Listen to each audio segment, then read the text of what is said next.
How are you guys doing? Please let me know in the comments where you're watching from, where you're tuned in from, what city, what county, what village, what planet, what galaxy. Let me shout out all your cities and states and countries in the comments. You know, we got a couple of things to get into, and you know, I'll do that momentarily. Let me just get things set up here.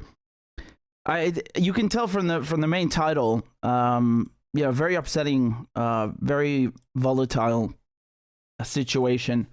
Actually, it's kind of funny because that if you turn on the BBC or Sky News, God forbid, you know, they'll kind of use these words like it's a very volatile situation. You know, it's like they can't outright come out and say what it is. No, it's volatile. It's explosive. That's one way to say it. Look, we've got Dublin, Ireland. Lovely, lovely, lovely. Barcelona, Nashville. We've got somebody tuned in from Guantanamo Bay. Monterey in California. We've got Toronto. We've got Minneapolis. We've got Brooklyn, Los Angeles, Moscow, Australia. We've got Serbia, Al-Quds in Palestine. We've got the UK, Texas, Poland, Amsterdam. Claudia is tuned in and helping us from the Kremlin basement, of course, as usual. We've got more people coming in from Ireland. That's great. That's great. Tehran, Brussels, Siberia. See, the list is quite extensive. I'd like to get a sort of map where we can, you know, tick off the locations as I say them every time we go live. That would be amazing. I don't know if there's a way to automate that. I'm sure it exists if we worked on it. But in any case, let's get down to business and talk about what's happened. It's really crazy. It's disgusting, honestly. It's disgusting what they're doing to the Palestinians. Okay. So in the last 48 hours, the Israelis have killed 21 Palestinians by, you know, airstrikes, shootings, you name it. So I'm going to go through the whole list of people that have been killed, how they were killed, where they were killed, and then I will get into you know, trying to break the situation down for those of you who are kind of, you know, you're hearing about what's happening in Gaza, but really they don't tell you the truth on mainstream media or explain it enough. So I'm going to give it to you straight. I'm going to give it to you, you know, cut and dry. So this all started, just to give you the timeline, this started at Tuesday. So what is that? It's Tuesday the 9th, right? Tuesday, 9th of May. At 2 a.m. local time in Gaza. Okay, so the Israelis conducted an airstrike. They bombed Gaza. They bombed a residential area by air, and they killed 13 people. Most of them were civilians. 9 out of the 13 were civilians. Right. So much for the world's most moral army. So that's women, that's children, and this was all in the name of killing 3 leaders of Palestinian Islamic Jihad, or just for short, I'll say from now on PIJ, which is a Palestinian resistance group. So they targeted these guys in their sleep, in their homes. 13 people killed, among them the 3 leaders, and then the rest are all civilians. You can see here, this is from Al Jazeera. You know, 20 other people were injured in the pre-dawn strikes, in which more than 40 Israeli warplanes carried out attacks for nearly 2 hours starting at 2 a.m. Tuesday, right? Explosions targeting residential apartments were heard in different parts of Gaza. Most of the civilian victims were family members of the PIJ commanders. Civilians around the apartments were also targeted. Okay, so the 3 PIJ commanders, you can see their names here highlighted in blue on the screen. They were killed with their wives and their children.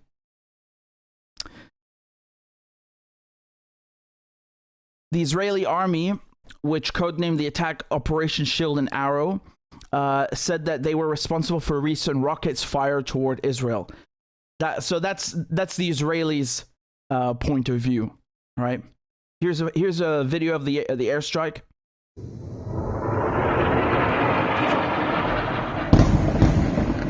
I'll just repeat it there a second time.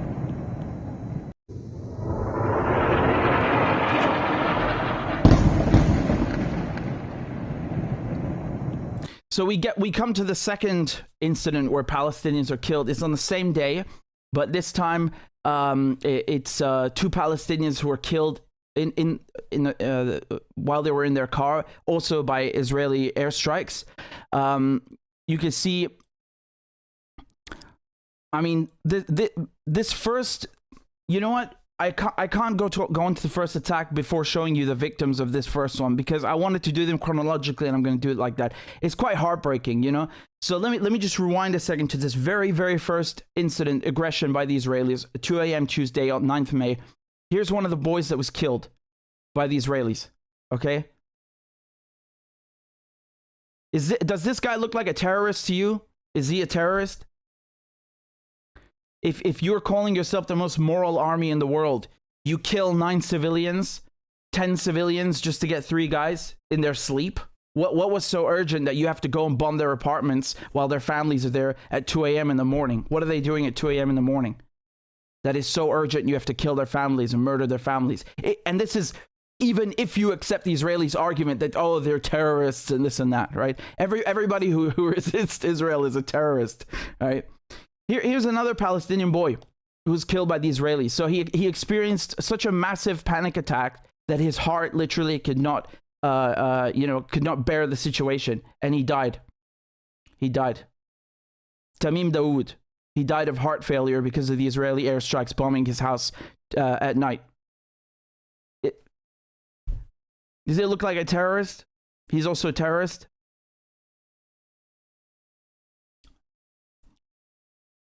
Here you can see the photo of Ali and Mayar Izz al-Din. These are among the other children that were killed. Apparently, they're also terrorists. You know. The Israelis also killed a dentist during this airstrike.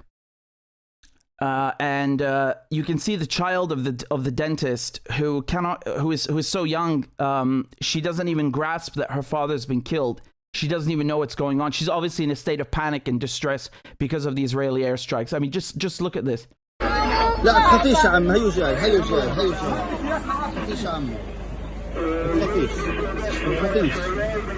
بخير خافيش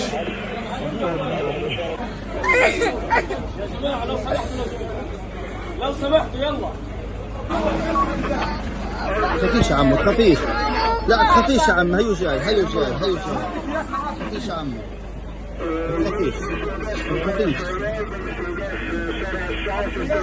So both her mother and father were killed by the Israelis. This is her father, dentist. All right. So you can see here someone from Gaza. Her name is Rasha. She said, I cried when I read the news of the killing of Dr. Jamal Khaswan, who is the family dentist. I've known him since I was a child. He was kind, polite, and known for his charity and community work. Once again, I say with sarcasm, was he, not with sarcasm, but is this guy a terrorist? Does he look like a terrorist? Of course not. The answer to all these questions is no. Obviously not. These are not terrorists. They are victims of Israeli aggression, of Israeli airstrikes that couldn't wait, right? They just had to go and kill all these people at 2 a.m. in the morning. It had to be done. Oh, so sorry. I wish they would even say sorry. They don't even acknowledge these people. I've just shown you a couple of victims in the span of 2 minutes.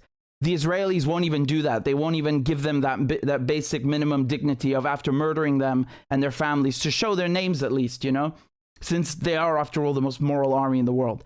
So now we get to the second attack in this timeline. So now we're still on the same day, this Tuesday, 9th of May, 2023. But now it's another 2 Palestinians that are killed in their car by an Israeli airstrike. This is reported also by Al Jazeera. This was in the southern Gaza Strip. And so following the car attack, the Israeli military said on Twitter that an aircraft struck a terrorist squad carrying anti-tank guided missiles in the city of Khan Yunis in southern Gaza. Note how it says anti-tank. Gee, I wonder for which tanks these missiles were destined. Right? Perhaps the invading tanks? No. Here you can see we come to the next incident. You had 2 Palestinians who were killed. It's easy to get mixed up in all of this. It's my job to report this, and I'm getting mixed up. There's 21 people killed in the span of a day. It's confusing. So now I'm on attack number 3. The Israelis killed 2 Palestinians, but not in Gaza this time, because remember, Gaza is its own enclave. It's on the Mediterranean Sea. It's under siege by Israel and Egypt. Now I'm talking to you about the West Bank, which is further in near Jordan. So the third attack is in the West Bank. The Israelis killed 2 Palestinians there, shooting them. So not by airstrike, they were shot. Here, this is the source from Wafa, the Palestinian news agency. So, 2 Palestinians killed in an Israeli army assault near Jenin. Remember, Jenin has a famous refugee camp. It's if you watch Sky News, my condolences if you do. They will call it a hotbed of or hotspot of terrorism and militiamen and all this stuff. Well, when you have people in their own country who are turned into refugees in their own country, yeah, it tends to make them angry. I don't know. It's just a thought. But in any case, the Israelis often come in and they raid Jenin, they raid Nablus. These are 2 cities in the West Bank, and they go in and kill people. And they kill often young men who are resisting Israeli occupation of their land. Remember, the West Bank, Jerusalem, these are internationally recognized as illegally occupied by Israel. So these boys, they were killed. That's the third attack. And then now we go to the fourth attack. You have more airstrikes on Gaza, 5 Palestinians killed by airstrike. So here, actually, Al Jazeera now have updated it to 6 Palestinians. So it's 6 Palestinians killed in Israeli attacks on the Gaza Strip, and this is today on the 10th of May. You can see it was updated 13 minutes ago, right? So you see May 9th, May 10th, Israeli attacks, and just to get into the response, there was no response from the Palestinians yesterday on May 9th. And this left the Israelis kind of shaken and shaking, right? So they weren't quite sure what to expect, because usually what happens is the Israelis will conduct an airstrike in Gaza, and then immediately you'll have a volley of rocket fire lobbed back at them from Gaza, right? So there was no volley. There were no rockets yesterday. But they did fire rockets a few hours ago. So, right now, as I'm speaking to you, there are still rockets going in from Gaza to Israel in response to these airstrikes and killings. The thing is that because there was no response, and as I said, the Israelis were kind of, they had no plan for this. They had no clue what to do because it was unexpected.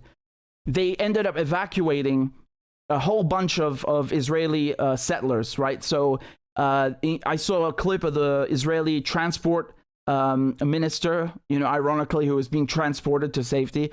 And it was just a normal clip. She was just running down a flight of stairs somewhere.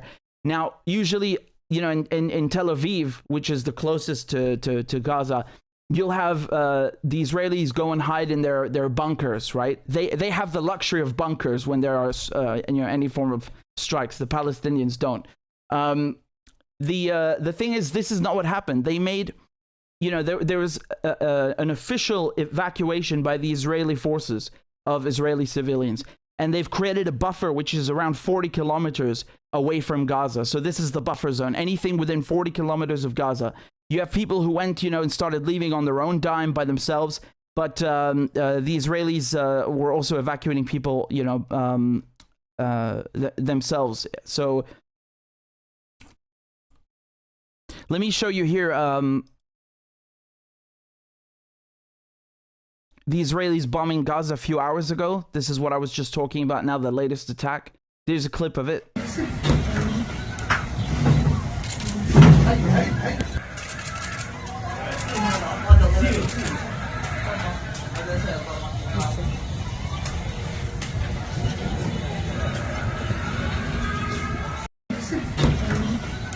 And now I'll show you the rockets coming back from Gaza towards Israel in response.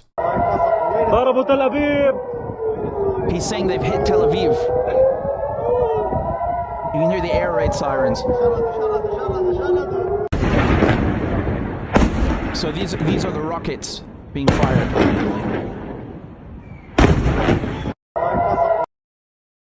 Give or take 100 rockets, right? Now the thing is, whether intentional or otherwise, at the end of the day, the tally which I hate to use this word as if it's some kind of game, but the figures, you know, in the end, you have 0 Israelis injured, 0 Israelis killed, and of course on the Palestinian side, as usual, they have the bulk, if not all, of injuries and deaths. You've got, as I said, 21 Palestinians killed as of now and 64 Palestinians wounded in the span of 48 hours, which is, you know, it's an absolute massacre.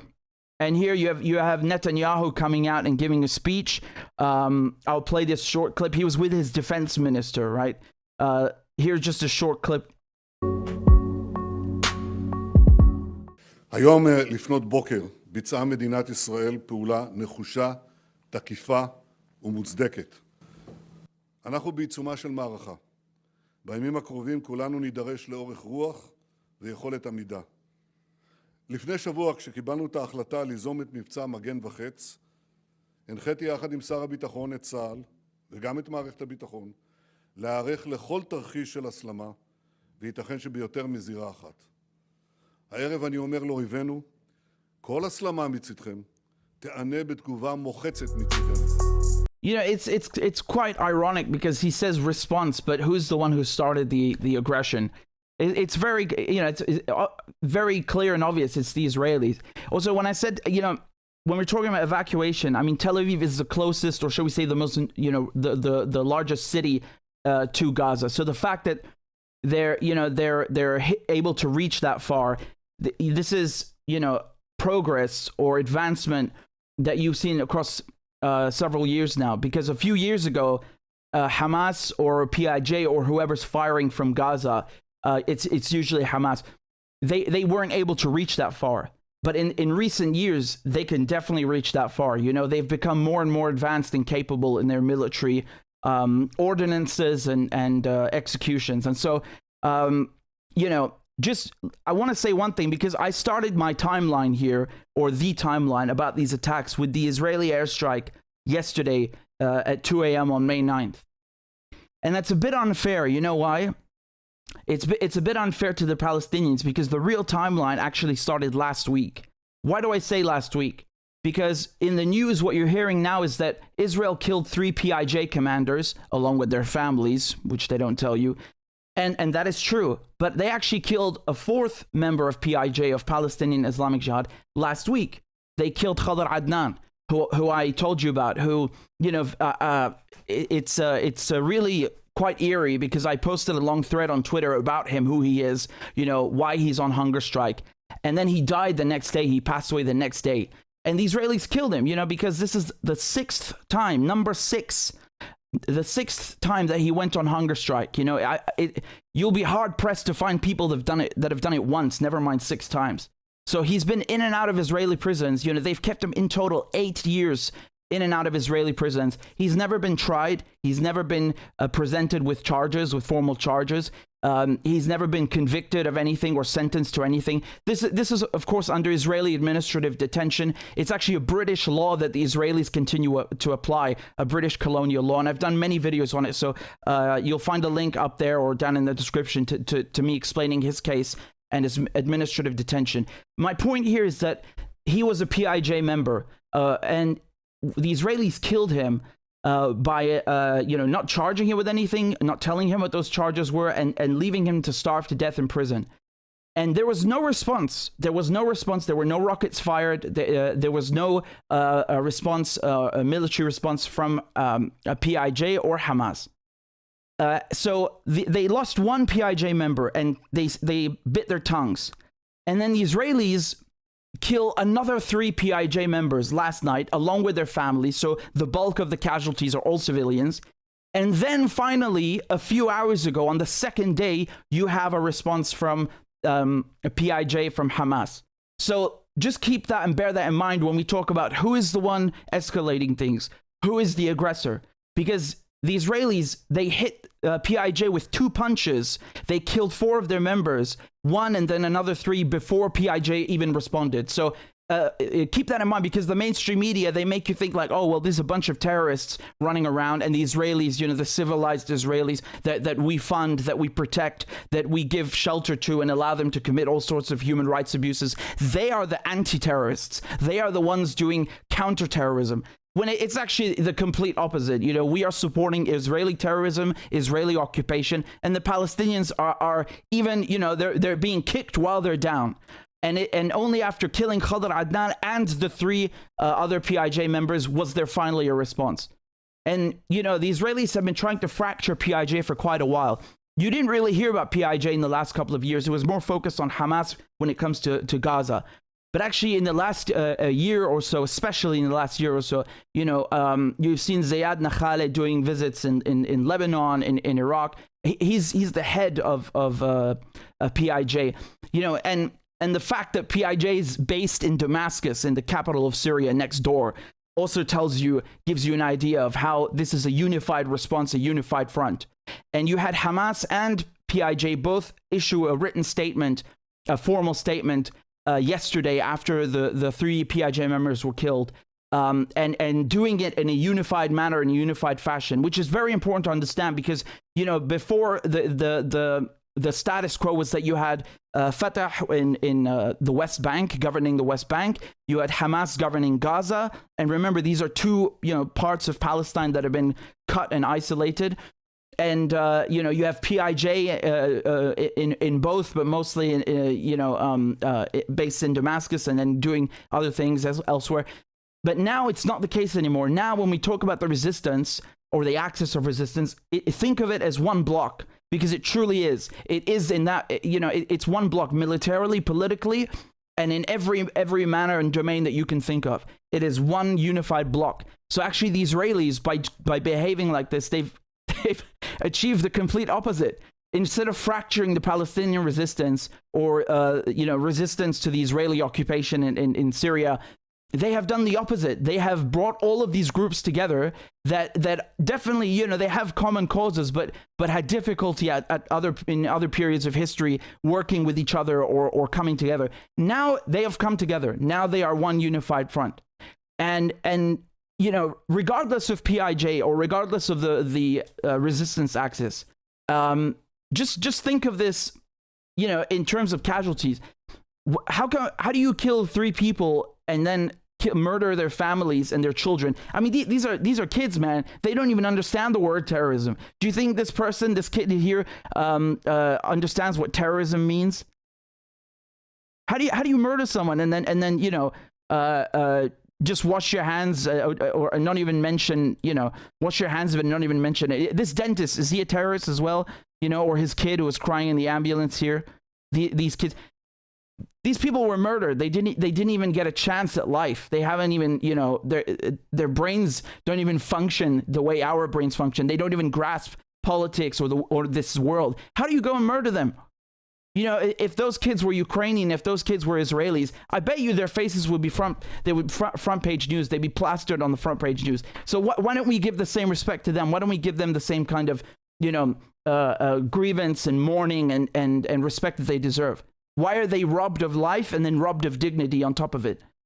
This is disgusting behavior, and Israel cannot go around murdering these kids and then saying that they're doing counterterrorism. They are the real terrorists when you do stuff like this. If we do it by the book, we look at the Geneva Convention or the UN Charter or what every international treaty and military convention says. It's really the Palestinians who have the legal, not just moral, the legal right enshrined in international law to take up arms against the Israelis in any way they see fit, whether they want to fire a nuclear missile or a rock. I mean, hopefully there will be no nukes involved, but because that will be the demise of us all. But my point is here that they can do whatever they see fit to kick the Israelis out of their land, period. And the Israelis, I think right now they're quite afraid. I think they're quite afraid because they've never experienced this where they strike once with Khadr Adnan and then the 3, and then there's no response, there's no immediate response. They thought that the Palestinians are planning something big, that there will be a big response, and that's why they evacuated everyone, within a 40-kilometer radius. They created this buffer zone, and as those groups said themselves, they reserve the right to respond at any time, in any fashion. And resistance, when you are resisting illegal occupation of your country, it's always legal and moral and just. So don't let the mainstream media lie to you, trick you, or try to poison your mind in that regard. We see very clearly in regards to Russia and Ukraine. Let's see clearly here when it comes to the Palestinians and their right to armed struggle and resistance.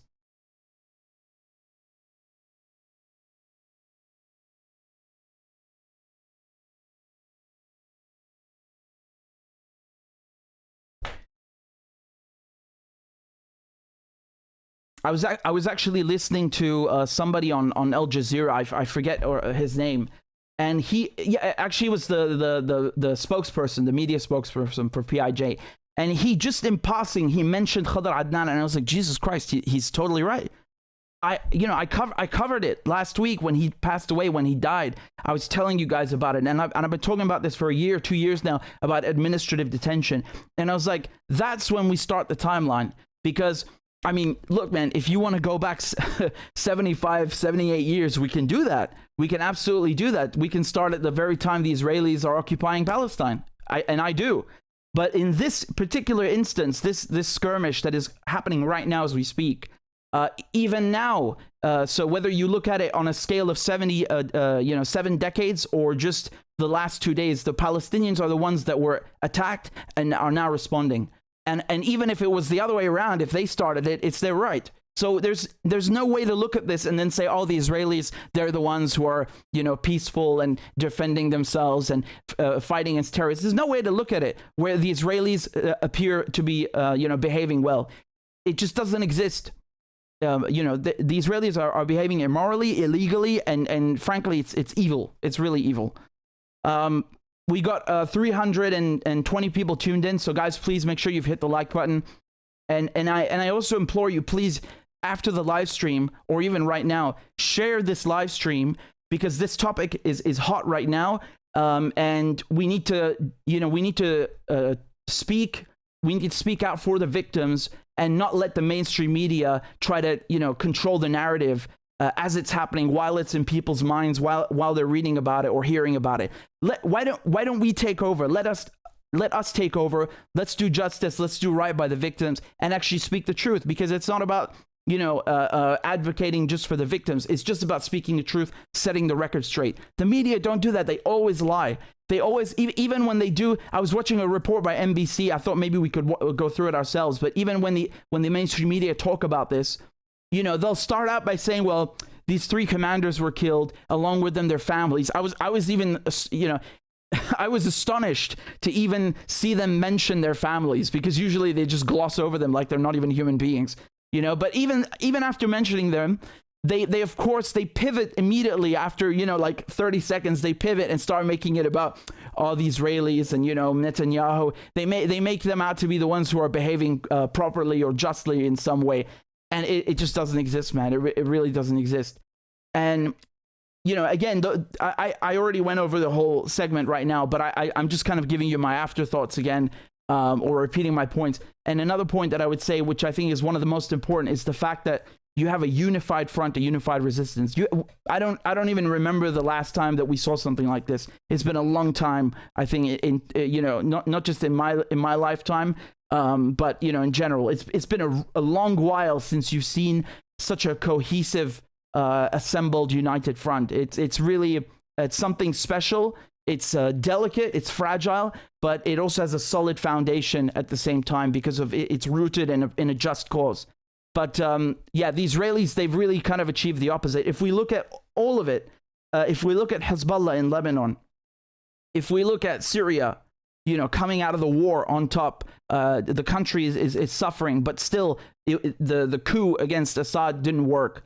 If we look at Hamas, if we look at PIJ, if we look at the resistance groups in the West Bank, all of these groups, and in Iran, you can count Iran in the resistance as well, of course. All of these countries and groups and parties have emerged stronger than they were 20 years ago or 40 years ago. I would say they're at their strongest point right now, because they're managing to work with each other, to work together, and also not allow the Israelis to kind of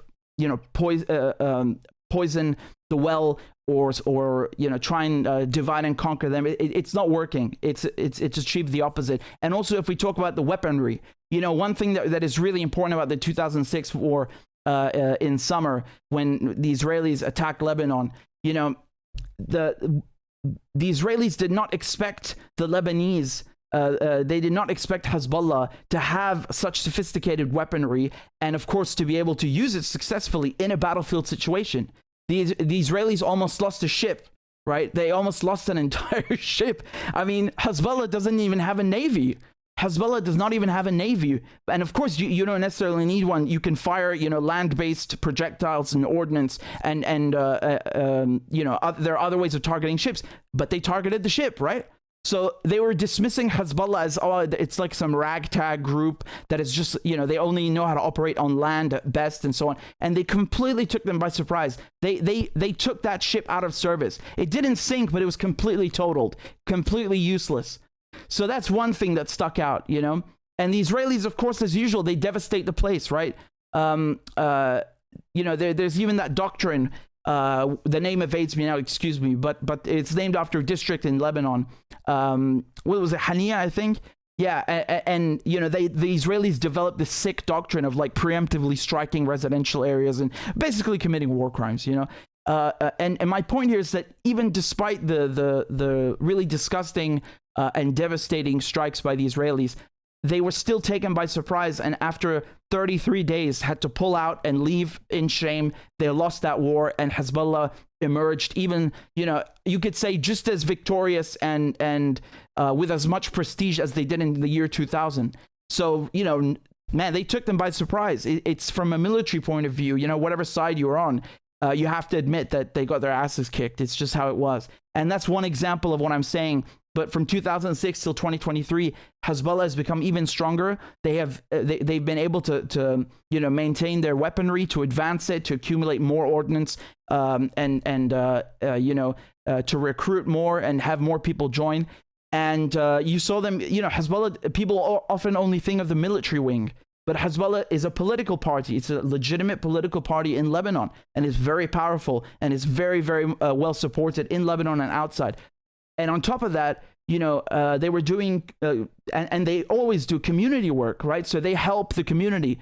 What do I mean by that? Well, last year, you remember we covered the shipment of fuel, for example, when Iran had sent fuel to Lebanese, to Hezbollah, and Hezbollah distributed it for free to people who needed it. There was some Christian, I think, orphanage or something like that, which they, these hospitals, they gave it to them for free because there is a crisis in Lebanon. And then to the rest of the people, they sold it, but at no profit, zero profit. So really, whatever it cost, they sold it at that price, at the breaking point. There just to break even. There was nothing capitalist about it, or there's no profit in mind whatsoever. And so this is what I mean when I say serving the community. It's not just a military wing. But in any case, another case before I forget is Iraq and Yemen. The Houthis in Yemen. Look at them now. When we say Houthis, people tend to think of it as it's just a tiny group of people. It's all of Yemen. 80% of Yemen, the whole country, live under their government control. They support this government and they want it, and that's why they have continued to rally behind them. And so Yemen, the country Yemen, and Iraq. Iraq, even though it was devastated by the Americans, you have the Hashd al-Sha'bi, which emerged. The PMU, so you can call them PMU or PMF. It means Popular Mobilization Units or Popular Mobilization Forces. It's basically an assembly, right? It's the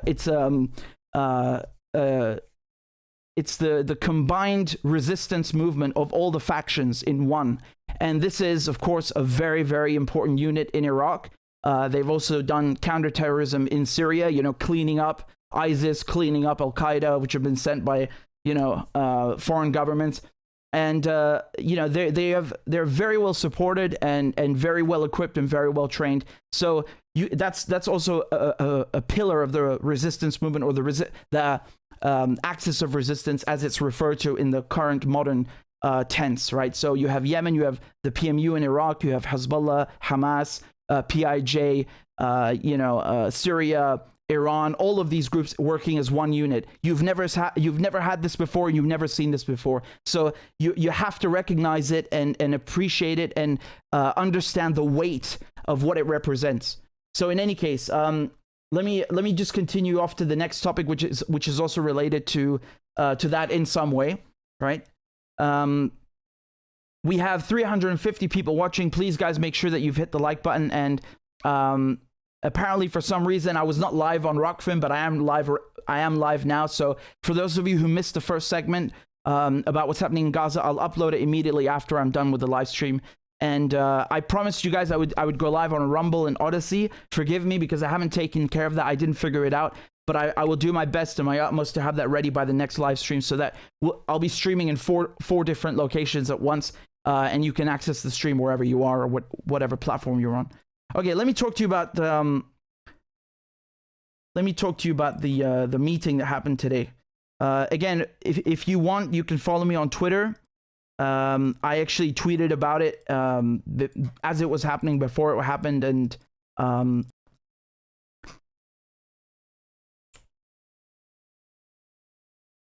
all right, give me a second.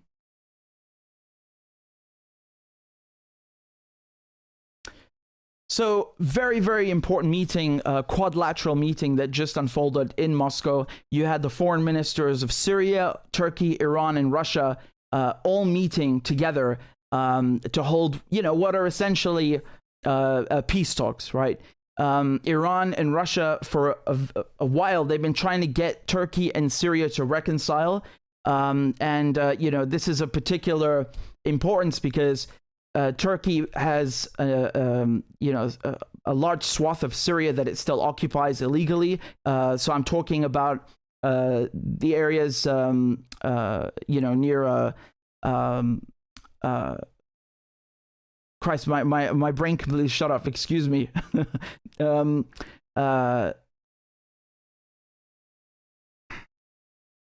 Here. Near Idlib. I forgive me for that. I'm trying to think of what I want to say, and I just shut off for a second. Yeah, so near Idlib, which is up here near Aleppo, right? So everything in green is occupied by Turkey, and the reason for this is that, well, the way Turkey justifies it is that it went into Idlib and then also in northeastern Syria because it hates the Kurds, right? Turkey hates they hate the Kurds, and you have a significant Kurdish militia that is called the SDF, or in Arabic it's referred to as Qasad, but it means in English the Syrian Democratic Forces. I mean, it's not the official army. It's, as I said, it's a Kurdish-led militia. General Mazloum is the guy who heads it, and they've basically, the Kurds there, they've been occupying everything that's to the east of the Euphrates, which includes the breadbasket region, where all the crops are grown, and the oil, right? So all of Syria's oil wealth is contained within this region, and the Kurds have been working with the Americans, stealing this oil. And it's kind of a, it's kind of an ironic situation because the Kurds are working with the Americans, who are, of course, a NATO country, and then at the same time being hunted by another NATO country, which is Turkey. You see, Turkey, they have a problem with the PKK, the Kurdish Workers' Party, so they consider that the Kurdish groups inside of Syria are allied with the PKK and that they are, by extension, terrorists. So that's their line of thinking. Now, this is very important, this meeting, because it's the first high-level contact that you've had between the Syrian Foreign Ministry and the Turkish Foreign Ministry at the highest level now in 11, 12 years. So since the war on Syria began. So it's the first time that the foreign ministers of either side have sat down together. And, Turkey, I will explain their situation in a second, but just to give you, the main points of what they talked about during this meeting. The first topic is that all of these areas that Turkey occupies, as I showed you in green, Turkey must leave. Syria's territorial integrity and sovereignty have to be respected, right? These are terms that you suddenly hear about now when it comes to Ukraine, but when it comes to Syria, no one cares. You know, Iran and Russia do care, and they're making it clear to Turkey that you have to get out, you have to leave. Remember, these are no joke, what we're talking about. And just recently, it was going to get worse. You know, Turkey was talking about coming in and taking even more. So they wanted to go in 30 kilometers deeper inside Syria to extend their so-called buffer or whatever. You know, their self-proclaimed terrorist or counter-terrorist movement against the Kurds. And so, so this is a hot topic. It's a very important issue. Bashar al-Assad, the Syrian president, he has made it very clear that there will be no meeting between him and a Turkish president, whether that's Erdogan or whether his opponent wins next week. He has said it very clearly that once Turkey, the day that Turkey pulls out of Syria, Bashar al-Assad, he will meet the Turkish president the very next day, right? The very next day. So it's entirely contingent on Turkey's behavior. Now, if you're thinking that they're just, a bunch of soldiers walking around, this is very serious because, the areas in Idlib and surrounding Idlib, they're not even using Syrian money anymore. The Syrian pound or the lira is not even being used. They're using Turkish currency in these areas. It's really going beyond an occupation and turning into an annexation, right? And of course, Turkey annexed or was given by the enlightened Europeans big chunks of Armenia, chunks of Syria. So, this has happened in the past, and it is something that is concerning to Syria, that more territory will be given over to Turkey. Whether the Turks take it by force or the Europeans give it to them, what difference does it make? Now, the second point which they discussed, which was discussed today in Moscow by these foreign ministers, is that, they will endeavor to combat terrorism, so they will increase their counter-terrorist efforts. And this is once again a hot topic because what has Turkey been doing? In addition to occupying these large swaths of Syrian soil, Turkey from the beginning of the war, almost from the very beginning, has been supporting various groups and openly saying, you had Erdogan openly saying that he wants the downfall of the Syrian president, of his neighbor, and he wants, basically to help enact a coup. So Turkey has now been forced to change its position, like most of the world, and admit defeat and accept that, the Syrian people, they want Bashar al-Assad. If they didn't want him, he'd already be gone by now, obviously. And Turkey now has to deal with the groups that help it occupy these areas in green that I'm showing you, because among them you have groups like Hayat Tahrir al-Sham, which is a fancy way of saying Al-Qaeda. Basically Al-Qaeda, they had Al-Qaeda in Iraq and then Al-Qaeda in Syria, and they changed their names. They went from Al-Qaeda to Jabhat al-Nusra, which means Al-Nusra Front, and then they changed from that to Hayat Tahrir al-Sham, or in English you just say HTS for short. So this is Al-Qaeda, pure and simple. It is if not supported, then at the very least tolerated by Turkey. And there are other groups. You have like the Syrian National Army and National Council. These are basically, it sounds like when you say these names, it sounds like it's the, we're talking about the official armed forces of the Syrian Arab Republic. We're not. We are talking about, armed terrorist groups that are trying to coup the government in Damascus with the support of Turkey, that have been created by Turkey, that are funded and armed by Turkey. And keep in mind, during the entirety of the war, where do you think all of these foreign fighters came from that plagued Syria? Where do you think they came from? They came from all over the world through Turkey, through Turkey's border with Syria. Turkey, turned a blind eye and allowed jihadists, terrorists to flow in and out of Turkey. And also for Syria's artifacts, Syria is quite literally, just like Iraq, the cradle of civilization. This is where everything began, farming, writing, making music. I've been to Yugaret, which is an archaeological dig in on the Mediterranean in Syria, and I saw this amazing dig where this is where they found the first alphabet and the first musical notes. So you've had a lot of things that were stolen during the war, that were sold off, from Palmyra or Tedmur, that were either looted or broken or destroyed by ISIS. Either looted or just flat out destroyed. So this is another important issue. And Turkey's allowed this, right? Turkey's allowed this to happen.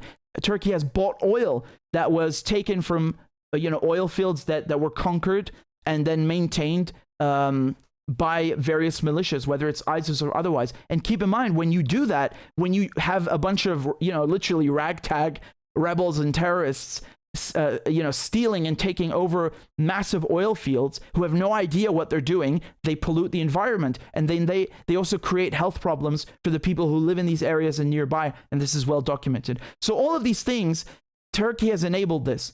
So today's point in Moscow about combating terrorism, if I were, God forbid, part of HTS or whatever other group, all these groups that are being supported by Turkey, I'd be worried. Because for me, this sounds like you're not going to support us anymore, are you, Turkey? That's what it sounds like, if they're serious, of course. And I do think that having Iran and having Russia sit down at the table with Turkey and Syria, the Turks must take this seriously. This is not a promise that they can break. This is not an agreement. And keep in mind, they didn't sign anything, right? So nothing's been signed at this point or anything like that. It's just mediation.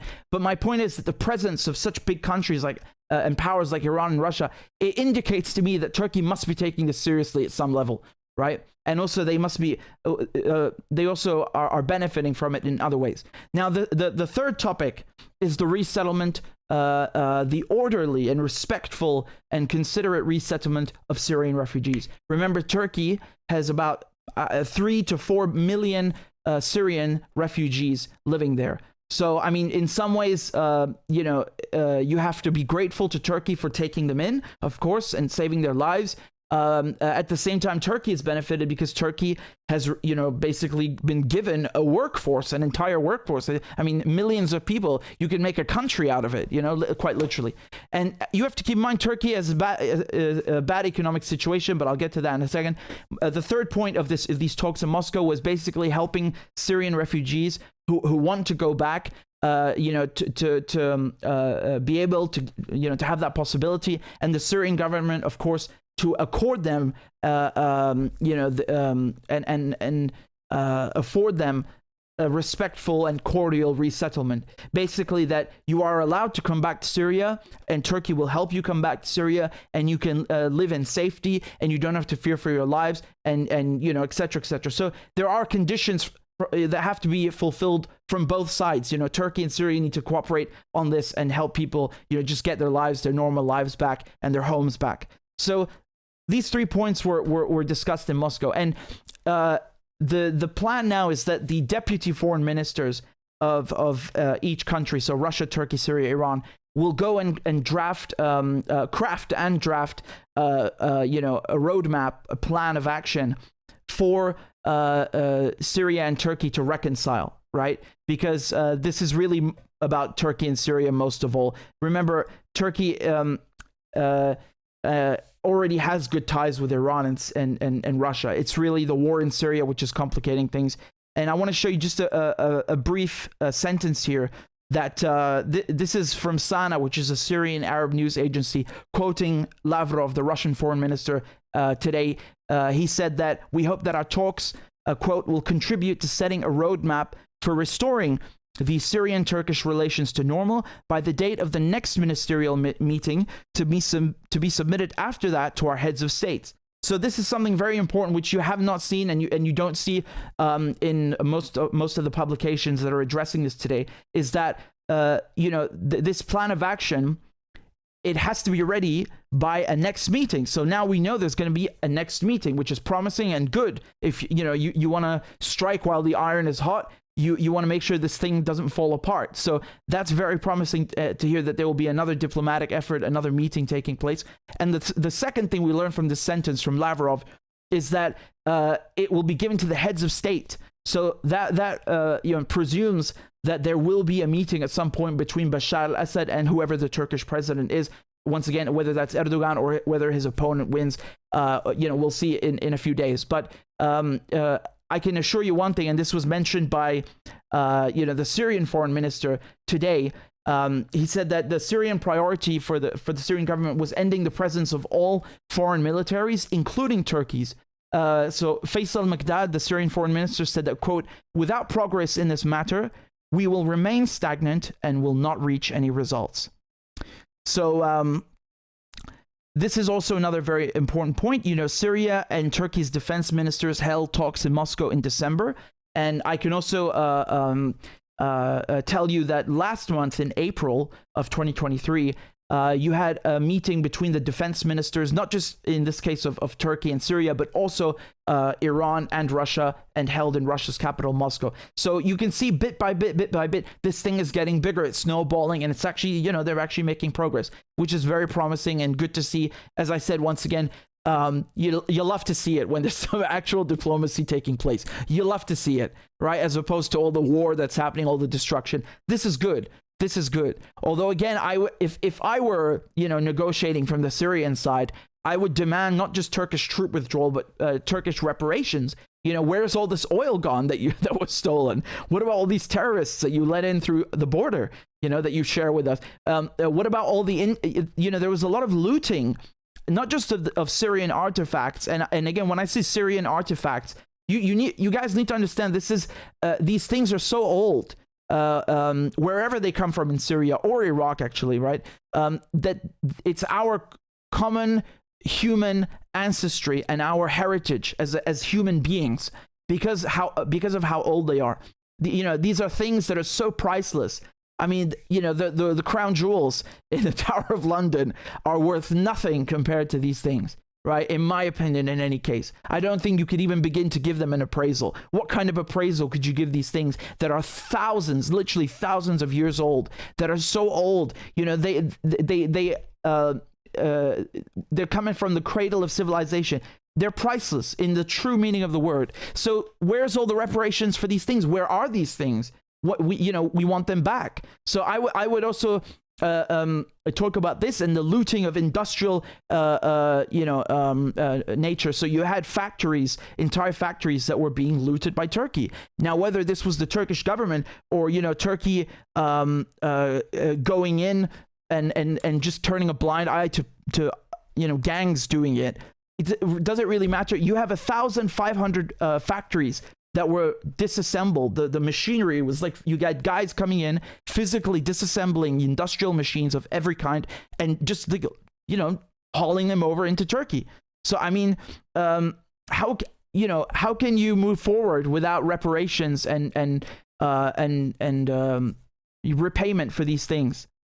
These things cost money. Syria is a country that was already poor, right, after centuries of Ottoman and French colonialism and all this stuff.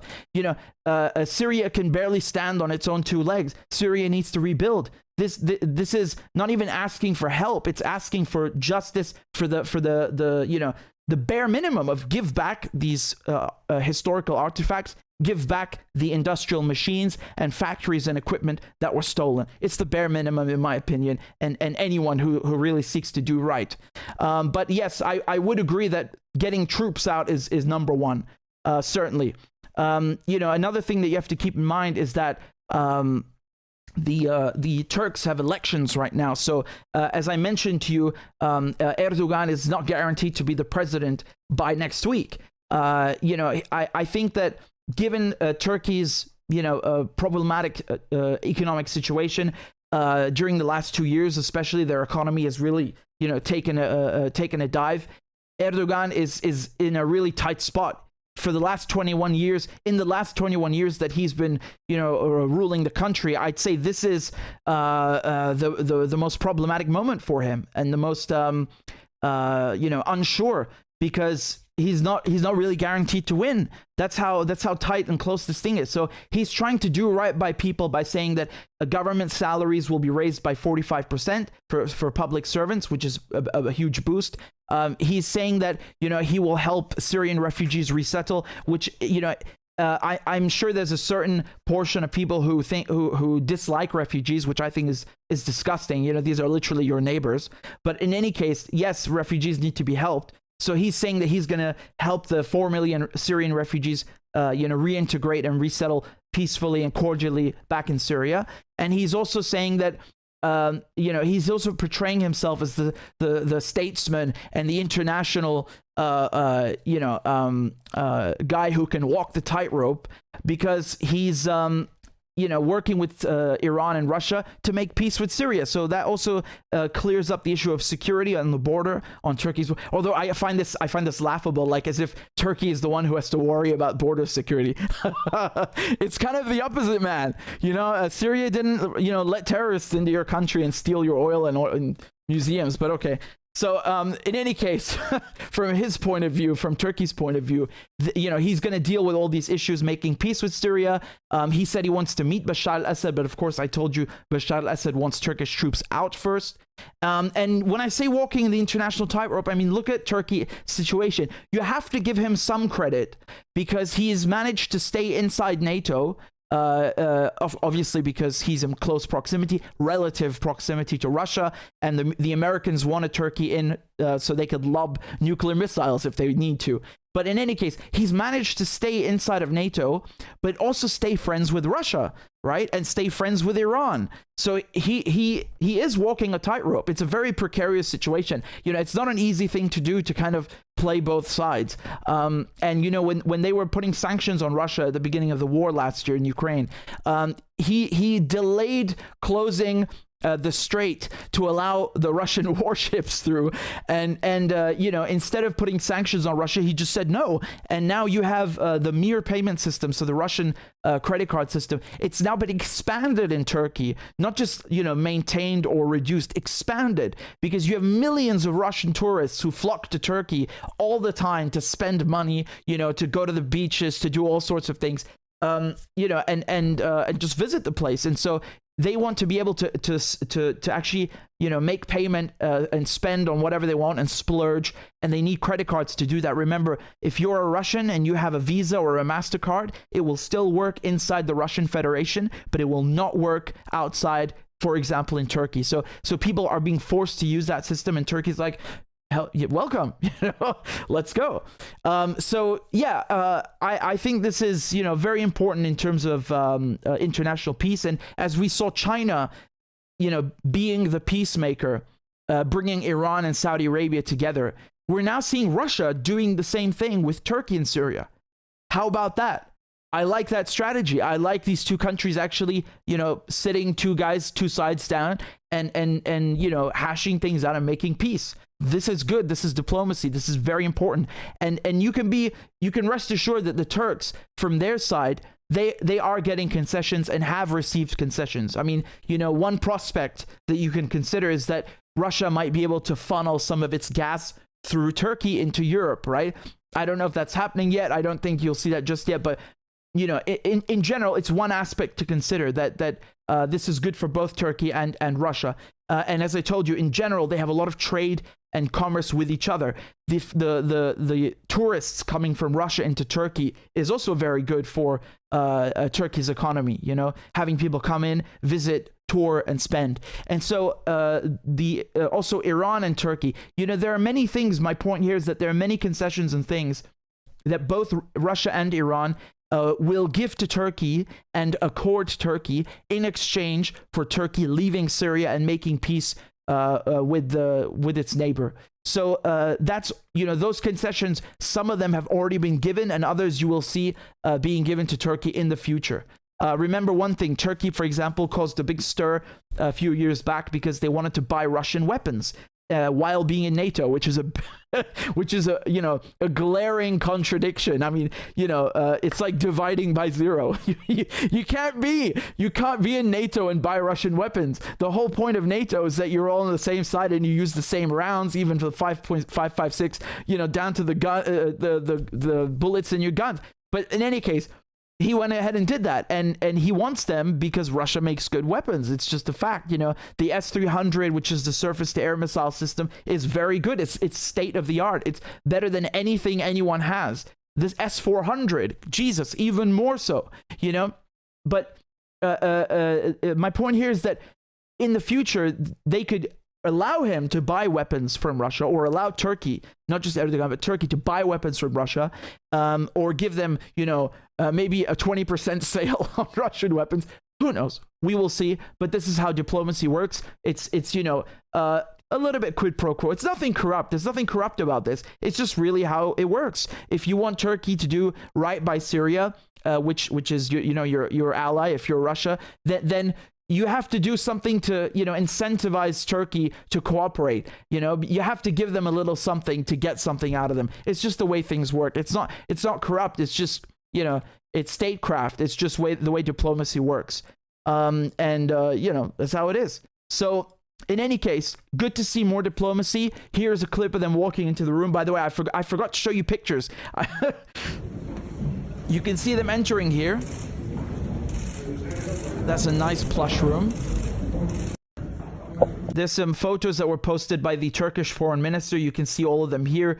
So that's the Iranian foreign minister. That's Lavrov, the Russian, Faisal Mekdad, the Syrian one, and then the Turkish foreign minister, all side by side. I mean, again, it's quite the accomplishment. You love to see it, right? Here they are also talking. It's good. It's good. More of this, please. More of this. Yeah. Less war and more of this. Let's work things out. And very good for Russia's prestige, coming in the Middle East and being able to sit two sides down and have them, make peace with each other, just as China did with Saudi Arabia and Iran. I just wanted to reiterate that point. Yeah.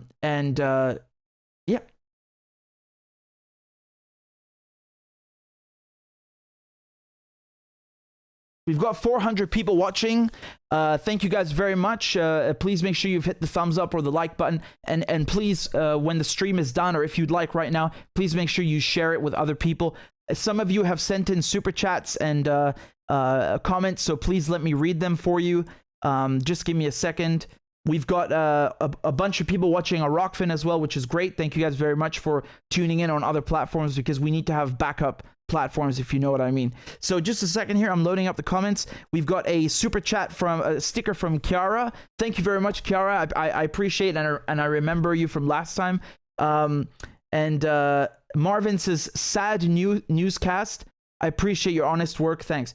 It is sad, especially what we talked about regarding Gaza, but thank you for your comments and your support, Marvin. I appreciate that very much.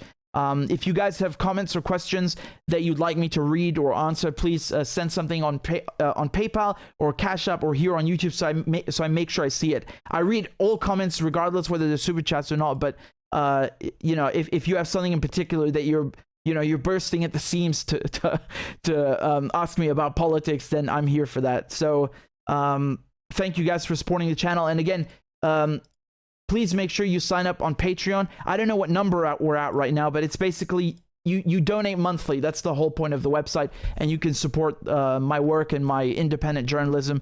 Right now, let me just see how many we have. Last time we were at 671, and we're at 673. So two's a win. We're at 673 people, and we're trying to get to 700. So we just need 27 more to join, and then we will hit the goal. So please, guys, if you can afford it, I know the world economy is not at its best, but if you can afford it and you'd like to support my work and independent journalism, just consider $1 a month or £2 a month or whatever currency you like. The way things are going, the way things are headed, I guess I better ask you to donate in rubles or in renminbi or yuan. Yeah.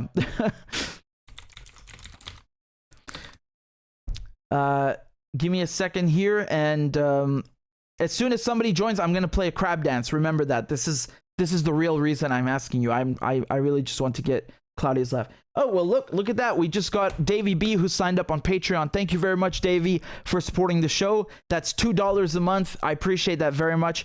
And all of you, please clap your hands. Give a round of applause for Davey. And Davey gets a crab dance from me. Here it comes, baby. Clap for that, you stupid bastard. And Corn Pop was a bad dude. And he ran a bunch of bad boys. Listen, fuckhead, you have fucking crossed the line, claiming I'm the enemy. You got that, you goddamn son of a bitch? I don't give a fuck what you think, bitch. Good morning. Sunday morning. Cut that bitch off. Thank you for Iron Dome, which is a technical marvel. والله انت كلاب بصراحه يعني ماشي نشتغل عادي After we lied, we cheated, we stole. China. China. China. China. China. China. China. China. China. China. China. And you ain't black. There's always the macro and then there's the micro.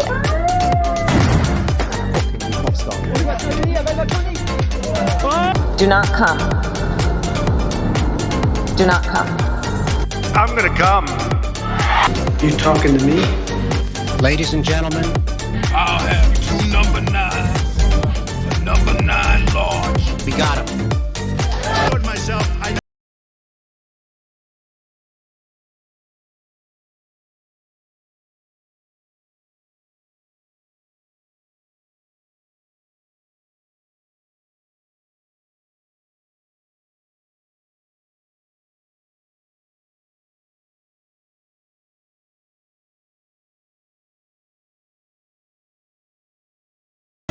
Why you texting? Why?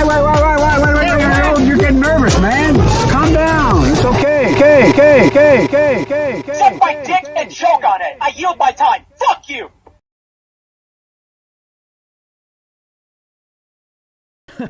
Man, Claudia killed me with that last one. The new thing that she added to the crab dance where they're doing depke in all the countries. I love it. Thank you, Claudia. Thank you so much. Everybody should give a shout out to Claudia for that. She really did great. Give me a second. I wanted to just do one more thing, please. And I wanted to talk about something important. So,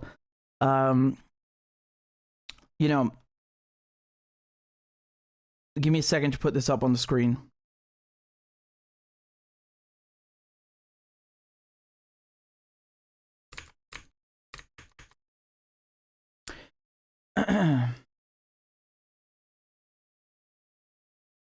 Just a second, guys. It's an important thing. I just want a second to put this up. Yeah.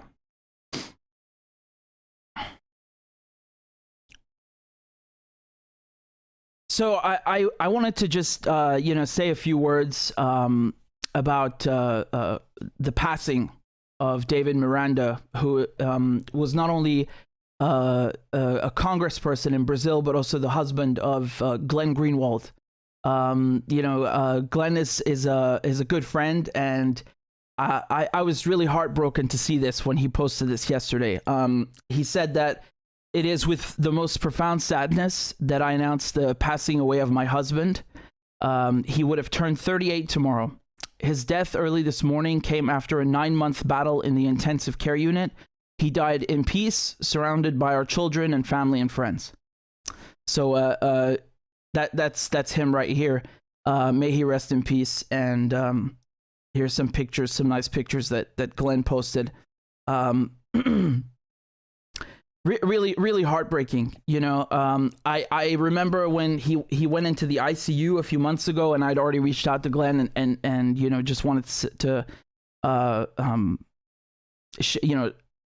just basically share my sympathies. And wow, I was not expecting this. The first time that I heard or found out about David Miranda was actually during 2013, when Glenn Greenwald was doing, one of the most amazing acts of journalism in history, when he published the Snowden documents about the NSA mass surveillance. And I found out about his husband because the British airport police, at Heathrow, I think it was, doesn't matter. They harassed him. They harassed David Miranda, his husband.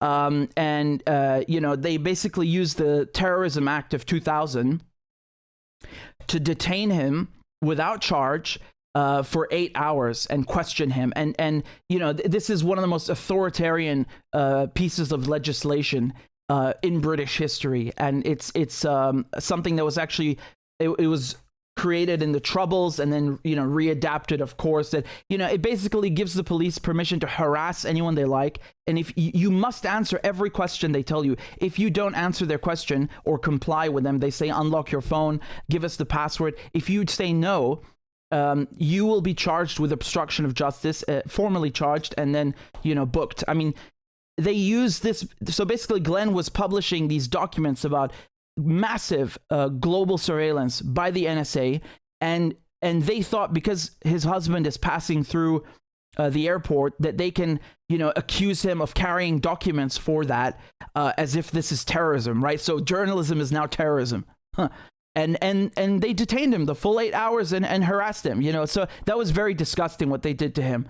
But this makes me even more sad. And actually, Lula, Brazil's president, who's just re-elected a second term after spending a stint in prison, and ironically, it's Glenn Greenwald's journalism who got Lula out of jail and proved his innocence, which is again another act of valiant journalism and that challenges power centers and actually expose these corrupt judges in Brazil. So Lula also sent his condolences to Glenn on Twitter. I saw that. And here's Edward Snowden saying that this is heartbreaking news.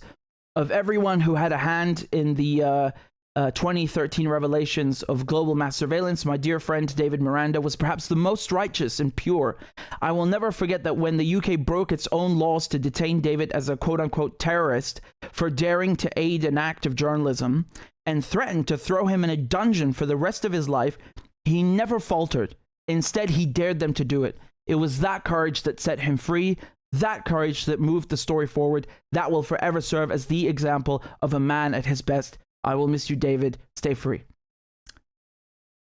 It's heartbreaking, And I remember I showed you ironically a clip of David and Glenn just a few weeks ago when they detained that French journalist, also using the same terrorism act, and that clip you saw Glenn saying that I have a lot of documents about Britain. He meant GCHQ, right?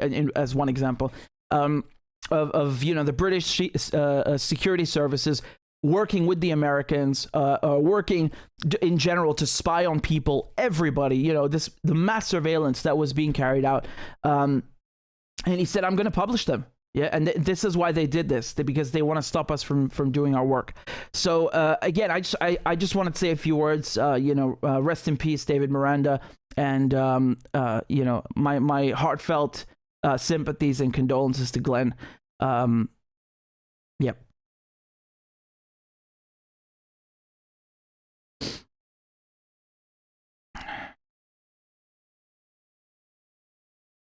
It's crazy. He was 37. It's almost, when these things happen, you can't believe that it's true. It doesn't feel, it feels like it's surreal.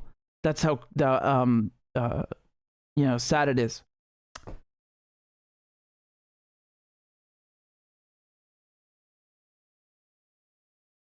If you guys can, please send Glenn a message.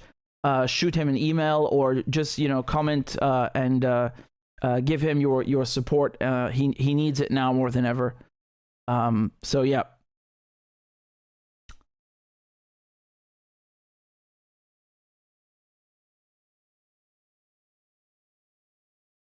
So just a final note before I bow out. My mother wanted me to tell Claudia, good job on the crab dance and the new. All right. In any case, guys, thank you all for tuning in. Again, please share the stream and the segments with people so they can see them. Let's talk about these issues. They matter. They're important, and I couldn't do it without this community, without you guys. So thank you for tuning in. And if you want to make sure you get a notification when I go live, please hit the bell icon. It's next to the subscribe button. It depends whether you're watching on the computer or you're watching on your phone. Just hit the thing that looks like a bell. Then it will give you a notification through the YouTube app when I go live. And if you don't like app notifications, you're someone who prefers emails instead, here's the other avenue that I offer you. It's a mailing list. It's that simple. You go to richardmedhurst.substack.com. You type your email and hit subscribe. It couldn't be easier. People use mailing lists to spam people. I do the complete opposite. I only mail you when I'm going live or if I publish an article. That's it. Nothing more, nothing less. It's purely for that purpose. There's over 2,000 of you who are on there, so very good. And by the way, as I said, I'll get onto Odyssey and Rumble next time. So for the next stream, so I can be on all 4 platforms. And if you would like to help me so we have a backup plan, in case, God forbid, they do something to my channel. Please make sure you subscribe on Rokfin as well. That's ROKFIN.com/RichardMedhurst. It's literally the same thing. I'm doing the same videos, the same live streams. You can watch me live right now on Rokfin, as a contingency, basically. So that way you can always watch my videos and find me and reach me in case. For those of you who like social media, who want to be on Twitter and see my thoughts, and when there's breaking news, this is my Twitter. It's Richie Medhurst, so that's Richie RICHI Medhurst. Yeah, that's it. Or just type my name, you'll find me. So thank you guys very much for tuning in.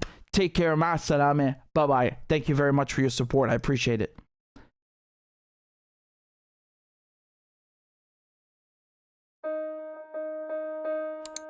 Sweden wanted to join NATO. They broke with their decades-long neutral stance. Turkey was one of the only countries, I think along with Hungary, that was saying, we're not going to let you in, because you need to have consensus, right? You need all the members in NATO to say, okay, you can join. Their bid has kind of been in limbo because Turkey wanted to, extract several concessions. It was very clear that they really want to join NATO in Sweden, and they were doing everything they could to appease the Turks. And then this moron comes in front of the Turkish embassy and burns the Quran. I understand that in their point of view, this is freedom of expression, and you're in Sweden, you can do whatever you like.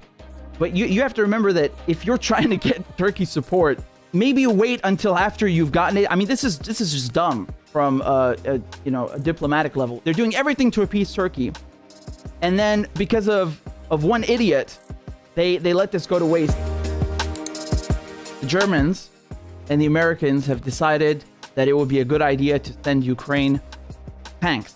German tanks against the Russian. Man, I'm perplexed by this. What do they think is going to happen? Because even if you can train the Ukrainian crews who are used to Soviet tanks to operate British tanks, and then you got to train them to operate German tanks, and then you got to train them to operate American tanks, and that's if they can even maintain the logistical supply line to work with these tanks, to keep them running. What kind of door are you opening now for the Russians to do? I mean, this is very clearly escalation. While Germany and the US are saying, yeah, we're going to give Ukraine tanks, the doomsday clock has been moved to 90 seconds to midnight. So this is basically, it's a measurement of how close we are to the end of the world, to the apocalypse, to annihilating the planet with nuclear weapons, right?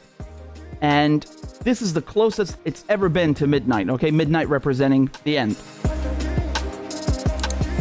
Ukraine's most senior military commander has said that his forces need about 300 Western tanks.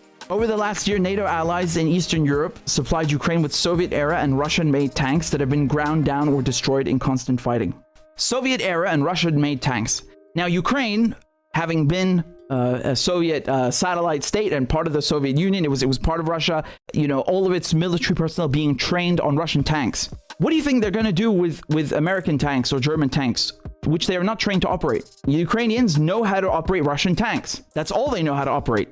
The Ukrainians only use Soviet stuff, right? Until the last couple of years and until now. This is the first major influx of NATO weapons. And again, NATO has been training Ukrainian forces, but Challenger tanks, this is brand new. If they can't even use the tanks that they're trained to use, what makes you so confident they're going to know how to use a Leopard 2 or an M1A2 or a Challenger 2? Man, people train on those things for fucking months and years. Both of these home secretaries, okay, Suella Braverman and Priti Patel, both their parents came to the United Kingdom, and under their own laws as home secretary, they themselves would not have been able to come to the UK, to be born in the UK, and to have a life there. So, the hypocrisy is so disgusting, I got what I wanted, I'm okay, I'm secure, I can live in the UK, I'm the home secretary now I'm going to shut the gates.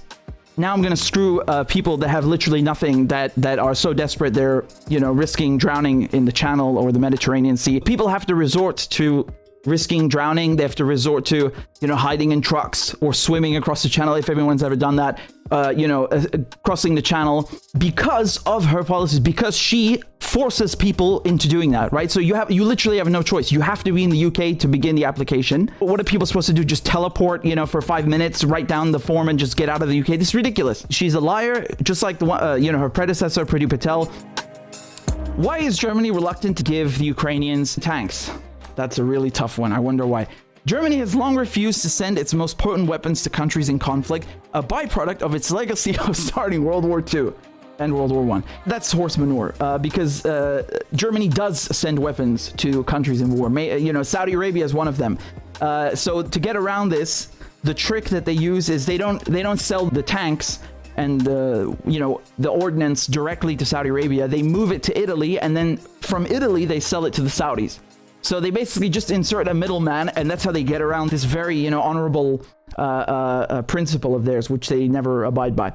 If you go and you look up the Yemen war, you're going to see weapons from fucking everywhere. The Canadians have been selling weapons and making money. Britain, the US, Australia, everyone. And the Germans are no exception. So this is, the idea is true, but they fucking send weapons. They goddamn do. They do. Do you see how they move like snakes? Do you see how they move like snakes? They get the media to whisper in your ear, "Oh, don't go on strike. No, don't strike. It'll cripple the economy." Oh. No, it's not, like giving the army 800 billion to fucking bomb, 20 countries. That's okay. That money, we can spare that. But if you go on strike where, oh my God, we're going to lose like 2 billion a day, well, we can't afford that. The Pentagon has been audited, I think 5 times now, and every single audit was failed. That means they don't know where the money's going. The Pentagon is like a black fucking hole that sucks trillions of dollars, and the government doesn't even know where the money's going. I can tell you where it's going. You don't need to audit the Pentagon. I can tell you, me, Richard Medhurst, that money is going towards drug deals, towards arms sales, towards arms purchases, towards CIA fucking budgets and embassy coffee. That's where that shit is going, man. That shit is going to the spooks. That shit's going to the bombers. That shit's going to the paramilitaries. That's where it's going. You don't need to scratch your head. That's where it's going. And apparently that's an acceptable loss. That's an acceptable use of American dollars and taxpayer dollars. But going on strike, oh, that's too much of an inconvenience. That's the fucking point, man.